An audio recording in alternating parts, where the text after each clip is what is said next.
Amaia Aldai 6-1 jarri zen atzo, baina aurretik hastea ez zen erabakigarria izan. Haizea alde izan da hobeto kudeatu ohi da partida, baina Olatz Arrizabalagak 8. arratako egin zuen eta hutsetik abiatu ziren berriro. Urtetik urtera emakumeen maila igotzen ari dela berresteko balio izan zuen atzoko finalak. Ikuskizuna helburu lana gogor egiten ari dira nola Amaia ala Olatz, eta emaitzak agerikoak dira.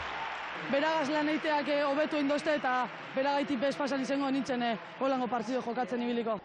Dimostarrak tarte handia zabaldu zuen, 15-8, baina Gernikarra bi kantera gerturatu zitzaion gero.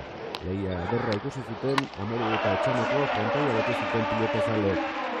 Gaur eginda amaitu zuten lauterdiko erdi finalistek. Aldaik zuzenago jokatu zuen, erabaki hobeak hartu zituen ino kritikoetan. Saria, bigarren aldiz jarraian emakume maskorkateko txapelaz jaretzea. Amaiak elastiko gorriz jokatuko du 2023an ere. Olatzek beste urte bete itxaron beharko du.